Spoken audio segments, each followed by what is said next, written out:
आपसे पूछे जाएंगे 33 सवाल। जी हाँ मित्रों, नमस्कार। मैं जलस सिंह एक नए ब्लॉग में आप सभी का स्वागत करता हूं, अभिनंदन करता हूं, वंदन करता हूं। 1 अप्रैल से प्रारंभ हुई जो जनगणना है, भारत की 16वीं जनगणना, इसमें आपसे 33 सवाल पूछे जाएंगे और यह जनगणना पूरी तरह से डिजिटल होगी, यानी मोबाइल के थ्रू और अक्षांश देशांतर के साथ, और सारा कुछ मोबाइल में ही इसमें भरा जाएगा, डिजिटली भरा जाएगा। और जो गणनक हैं वो आ करके, गणनाकार आपके यहाँ गणना करेंगे। जैसा कि आप सभी जानते हैं कि 1 अप्रैल 2026 से पहले मकानों की गिनती की जाएगी, और मकानों की गिनती भी डिजिटल तरीके से की जाएगी ताकि कोई भी घर छूट न सके।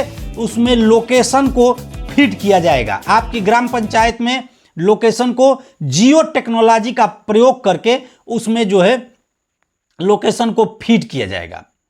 इसके बाद आप सभी जानते हैं कि जब एक बार मकानों की गिनती खत्म हो जाएगी तो फरवरी 2027 यानी अगले साल से जो है वह व्यक्तियों की जनगणना प्रारंभ होगी, और उसमें आपसे 33 सवाल पूछे जाएंगे।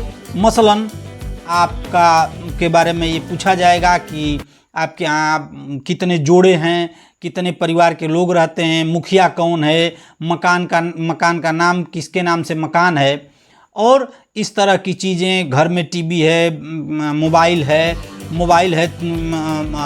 यह सब चीज़ें, फ्रिज हैं। ये माने एक आर्थिक आकलन भी उसमें किया जाएगा। गैस का कनेक्शन, बिजली का कनेक्शन, जल का कनेक्शन, विद्युत का कनेक्शन, यह सब चीज़ें भी आपसे पूछी जाएंगी।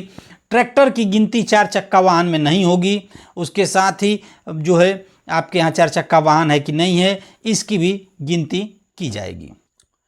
मित्रों, एक महत्वपूर्ण बात यह है कि इस बार की जनगणना में जातीय जनगणना भी होगी और जाति का डाटा भी पूछा जाएगा। जैसा कि आप सभी जानते हैं, सन 1931 में पहली बार जातीय जनगणना इस देश में हुई थी और उसमें जाति का कॉलम दिया गया था। महत्वपूर्ण विषय एक और है मित्रों कि इस बार का जो डिजिटल डाटा है यह एकदम अति गोपनीय है, और यह आरटीआई के दायरे से बाहर है, यानी राइट टू इंफॉर्मेशन एक्ट जो है, जिसे जन सूचना अधिकार कहते हैं, उसके दायरे से बाहर है। किसी भी परिवार की जो है जानकारी कोई व्यक्ति आरटीआई के माध्यम से नहीं निकाल सकता। और जैसे मिलिट्री ग्रिड, मिलिट्री के व्यवस्थित चीज़ें हैं, जो उनके स्टेबलाइजेशंस हैं, जैसे उनकी सुरक्षा की जाती है, जैसे परमाणु संयंत्रों की सुरक्षा की जाती है, उतना सुरक्षित तरीके से इसके डाटा को रखा जाएगा। साथ ही जो इसमें अधिकारी जो इस डाटा का अध्ययन करने के लिए जो लोग लेंगे, तो उनका बायोमेट्रिक फिंगर लगने के बाद वह डाटा देख सकेंगे। यदि यह डाटा लीक कहीं से भी होता है तो जो लीक करेगा उसके ऊपर भारतीय राष्ट्रीय सुरक्षा कानून यानी एनएसए लगेगा।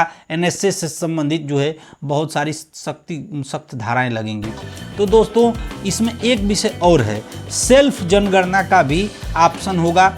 वह किसी दिन उस पर एक नेक्स्ट मैं वीडियो बनाऊंगा कि किस किस प्रकार से आप कहां कहां जा करके अपनी पूरा डाटा को एक बार भरेंगे, और भरने के बाद आपके मोबाइल पर ओटीपी आएगी, और एक मोबाइल एक मुखिया के माध्यम से वो भरा जाएगा, और उस ओटीपी के बाद उसका डाटा आप भर लेंगे। और एक बार यदि डाटा आप भर के सबमिट कर देंगे तो आप भी यदि चाहेंगे कि उसमें कुछ चेंज कर लें तो आप चेंज नहीं कर पाएंगे।